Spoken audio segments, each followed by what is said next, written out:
బీహార్ తొలి దశ పోలింగ్ కు ముగిసిన ప్రచారం. ఓటు వేసిన తర్వాతే మిగిలిన పనులని పిలుపునిచ్చిన ప్రధాని మోదీ. విస్తృత ప్రచారం చేసిన నేతలు. బులెటిన్ల ముందుగా బీహార్ ఎలక్షన్ టాప్ 9 న్యూస్ చూద్దాం. బీహార్ అసెంబ్లీ ఎన్నికల్లో ముందు ఓటు వేసిన తర్వాతే టిఫిన్లు చేయాలని ప్రధాని మోదీ పిలుపునిచ్చారు. ఎన్నికల్లో మహిళల ఓటింగ్ పెరిగేలా చూడాలని బీజేపీ కార్యకర్తలకు సూచించారు. నమో యాప్ ద్వారా ప్రధాని బీహార్ కార్యకర్తలతో మాట్లాడారు. ఎన్నికల్లో ఎన్డీఏ 160కి పైగా స్థానాల్లో గెలిచి మరోసారి ప్రభుత్వం ఏర్పాటు చేస్తుందని కేంద్ర హోంమంత్రి అమిత్ షా అన్నారు. కాంగ్రెస్ నేతలు ప్రధానిపై వ్యక్తిగత విమర్శలు చేస్తున్నారని, అది వారి ఫ్రస్ట్రేషన్ ను తెలియజేస్తోందని తెలిపారు. ప్రధానికి వ్యతిరేకంగా కాంగ్రెస్ నేతలు దూషణలు చేసినప్పుడు దేశ ప్రజలు బీజేపీని గెలిపించడం ద్వారా స్పందించారని అమిత్ షా అన్నారు. బీహార్ రోడ్లు అమెరికా రోడ్లలాగా మారే రోజు ఎంతో దూరంలో లేదని కేంద్ర మంత్రి నితిన్ గడ్కరీ తెలిపారు. ఒకదాని తర్వాత ఒకటిగా తాను వంతెనలు నిర్మిస్తానని ఆయన బీహార్ ఓటర్లకు హామీ ఇచ్చారు. తమ రాజధాని ఎక్స్ప్రెస్ ఫుల్ స్పీడ్ తో వస్తోందని, పోలింగ్ రోజు దానికి పచ్చ జెండా ఊపితే చాలని నితిన్ గడ్కరీ కోరారు. కాంగ్రెస్ ఎప్పుడు అధికారంలోకి వచ్చినా అభివృద్ధికి బ్రేకులు పడతాయని రక్షణ మంత్రి రాజ్నాథ్ సింగ్ అన్నారు. యూపీ అధికారంలో ఉన్నప్పుడు బీహార్ అభివృద్ధికి 2 లక్షల కోట్ల రూపాయలు మాత్రమే ఇచ్చిందని, కానీ గడిచిన 10 ఏళ్లలో ఎన్డీఏ సర్కార్ 15 లక్షల కోట్ల రూపాయలు ఇచ్చిందని రాజ్నాథ్ సింగ్ తెలిపారు. బీహార్లో మహాగఠబంధన్ సర్కార్ ఏర్పడితే వరి క్వింటాకు 300 రూపాయలు, గోధుమకు 400 రూపాయలు అదనంగా ఇస్తామని ఆర్జేడీ నేత తేజస్వి యాదవ్ హామీ ఇచ్చారు. కనీస మద్దతు ధరకు ఇది అదనమని ప్రకటించారు. మహిళలకు ఏటా 30,000 రూపాయల సాయం, ఉచిత విద్యుత్ అందిస్తామని తేజస్వి వరాలు కురిపించారు. దేశ యువత సోషల్ మీడియా రీల్స్ చూస్తూ బిజీగా ఉండాలని ప్రధాని మోదీ కోరుకుంటున్నారని కాంగ్రెస్ నేత రాహుల్ గాంధీ విమర్శించారు. విద్య, ఆరోగ్యం, ఉపాధి వంటి విషయాలపై వారి దృష్టి ఉండరాదని కోరుకుంటున్నారని ఆరోపించారు. బీహార్ అసెంబ్లీ ఎన్నికల్లో గెలవమని తెలిసి ఎన్డీఏ ఓట్ చోరీకి పాల్పడుతోందని రాహుల్ తెలిపారు. ఒసామా బిన్ లాడెన్లందరినీ మట్టుబెట్టాలని అస్సాం సీఎం హిమంత బిశ్వ శర్మ అన్నారు. బీహార్ ఎన్నికల ప్రచారంలో భాగంగా ఆయన రాజకీయ నాయకుడిగా మారిన గ్యాంగ్స్టర్ మహమ్మద్ షాబుద్దీన్ కుమారుడు ఒసామా పోటీ చేస్తున్న రఘునాథ్పూర్ లో ప్రచారం చేశారు. ఒసామాను ఆయన ఉగ్రవాది లాడెన్తో పోల్చారు. ప్రవర్తన నియమావళి ఉల్లంఘించారనే ఆరోపణలపై కేంద్ర మంత్రి రాజీవ్ రంజన్ పై ఎన్నికల సంఘం ఎఫ్ఐఆర్ దాఖలు చేసింది. ఈ ఎన్నికల్లో కొంతమంది ఓటేయకుండా చేయాలని ఆయన ప్రజలకు పిలుపునిచ్చారని ఆర్జేడీ ఎన్నికల సంఘానికి ఫిర్యాదు చేసింది. వాళ్ల ఇళ్లకు తాళం వేయాలని రాజీవ్ రంజన్ అన్నారు. అవసరమైతే వాళ్లు కాళ్లు చేతులు కట్టేసి ఇళ్లలోనే ఉండేలా చేయాలని పిలుపునిచ్చారు. బీహార్ అసెంబ్లీకి నవంబర్ 6న జరిగే తొలి దశ పోలింగ్ కు ప్రచారం ముగిసింది. 18 జిల్లాల్లోని 121 అసెంబ్లీ నియోజకవర్గాల్లో గురువారం పోలింగ్ జరగనుంది. తొలి దశలో 1314 మంది అభ్యర్థులు బరిలో ఉన్నారు. పోలింగ్ సందర్భంగా బీహార్లోని భారత్ నేపాల్ సరిహద్దును పూర్తిగా మూసివేయనున్నారు. రైతులంటే అంత చులకనేంటి అని సర్కార్ను ప్రశ్నించిన జగన్. రైతుల గురించి మాట్లాడే అర్హత జగన్ కు లేదన్న మంత్రి నిమ్మల. క్రమశిక్షణ కమిటీకి చేరిన MLA, MP panchayat. AP top 9 news ఇప్పుడు చూద్దాం. రైతులపై కూటమి సర్కార్ ఏమాత్రం దయలేదన్నారు మాజీ సీఎం జగన్. కృష్ణా జిల్లా పెడన నియోజకవర్గంలో దెబ్బతిన్న పంటలను ఆయన పరిశీలించారు. రాష్ట్రంలో 11 లక్షలకు పైగా ఎకరాల్లో పంట దెబ్బతిన్నట్లు చెప్పారు.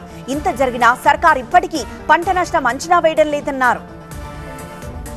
జగన్ రైతు వ్యతిరేకాన్ని విమర్శించారు మంత్రి నిమ్మల రామానాయుడు. రైతుల గురించి మాట్లాడే అర్హత జగన్ కు లేదన్నారు. వైసీపీ పాలనలో రైతులు జగన్ కు కష్టాలు చెప్పుకోలేకపోయారన్నారు.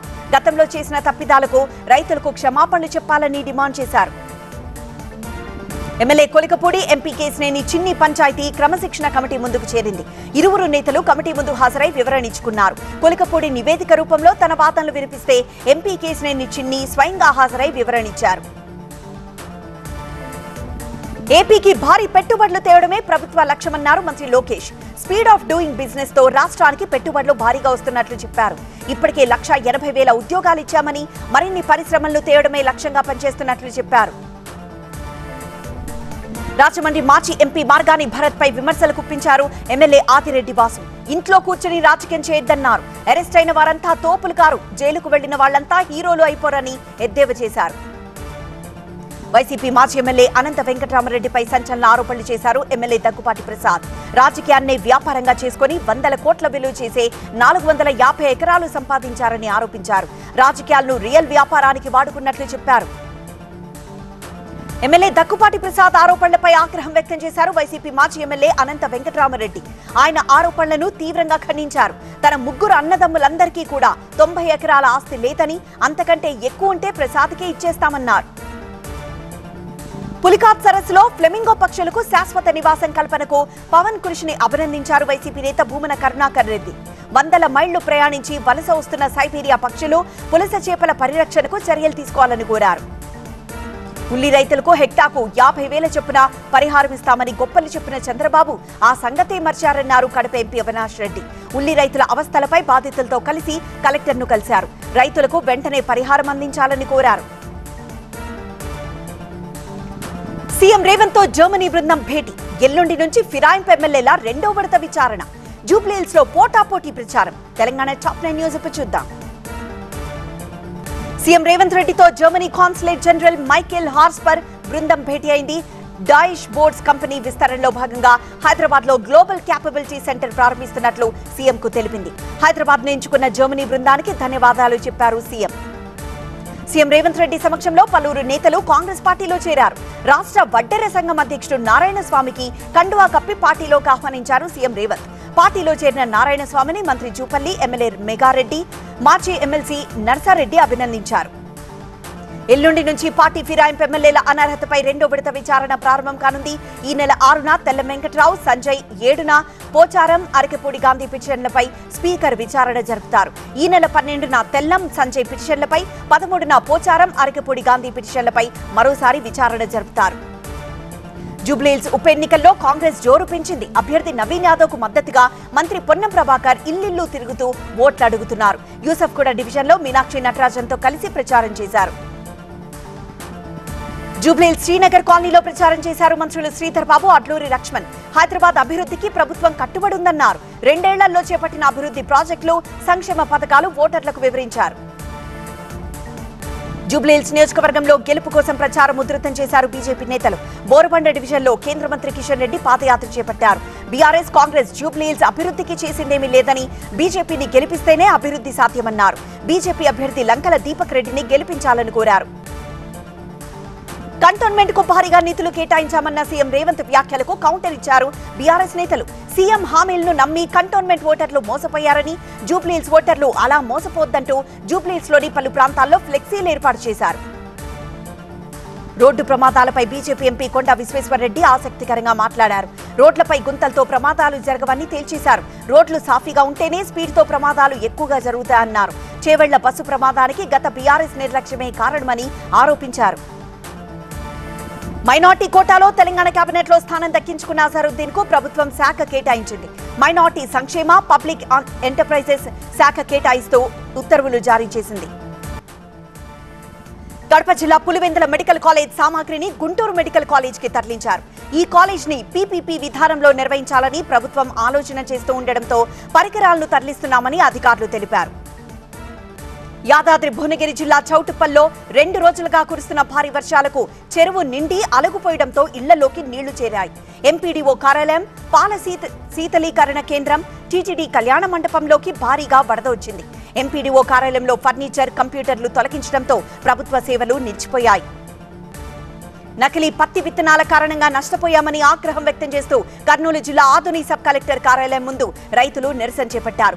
వ్యాపారి ఇచ్చిన పత్తి విత్తనాలతో 200 ఎకరాల్లో పత్తి పంట సాగు చేస్తే మొక్కలు పెరిగాయి కానీ ఆశించిన కాపు రాలేదని రైతులు ఆవేదన వ్యక్తం చేశారు.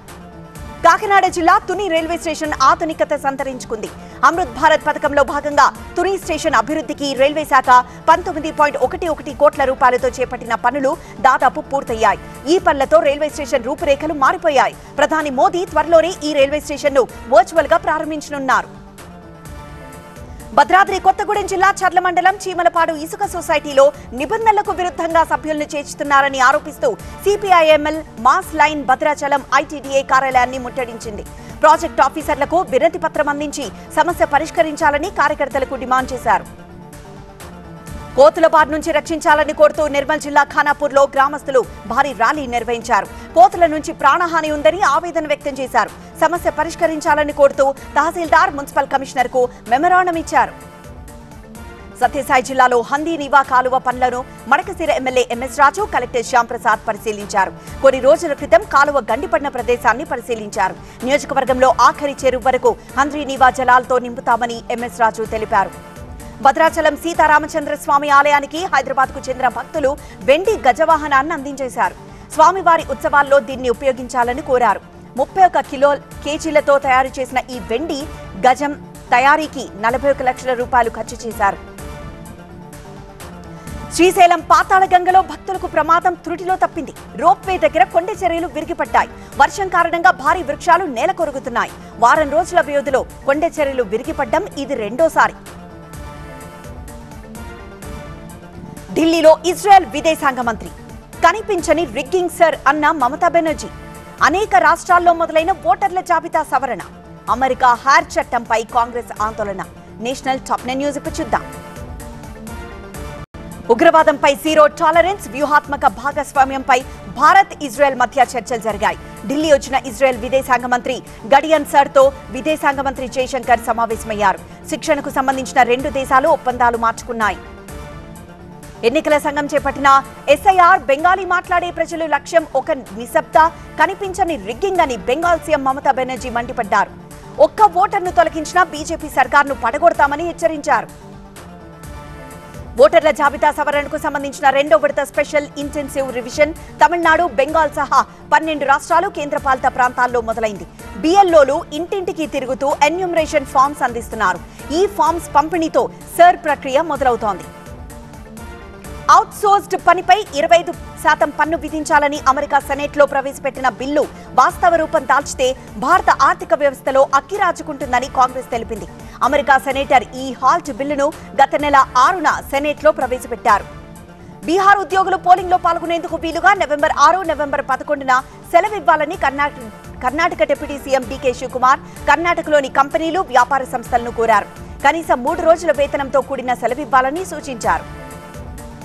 ఛత్తీస్గఢ్ సుక్మా జిల్లాలో భారీ కూంబింగ్ ఆపరేషన్ చేపట్టాయి భద్రతా బలగాలు. మావోయిస్టుల ఆర్డినెన్స్ ఫ్యాక్టరీని ధ్వంసం చేశారు. ఘటనా స్థలంలో 17 ఆయుధాలను స్వాధీనం చేసుకున్నారు. గొమ్ముగూడ అటవీ ప్రాంతంలో ఆయుధాల సామగ్రిని సీజ్ చేశారు. ట్రిబ్యునల్ల సంస్కరణల చట్టంపై కేంద్రం చేసిన వాదనపై సుప్రీంకోర్టు ప్రధాన న్యాయమూర్తి జస్టిస్ బిఆర్ గవాయ్ విస్మయం వ్యక్తం చేశారు. చూస్తుంటే తన బెంచ్ ముందు ఈ కేసు వద్దని కేంద్రం కోరుకుంటున్నట్లు కనిపిస్తోందని గవాయ్ అన్నారు. ఢిల్లీలో జరిగిన Indian council of world affairs సదస్సులో శ్రీలంక విపక్ష సజిత్ ప్రేమదాస పాల్గొన్నారు.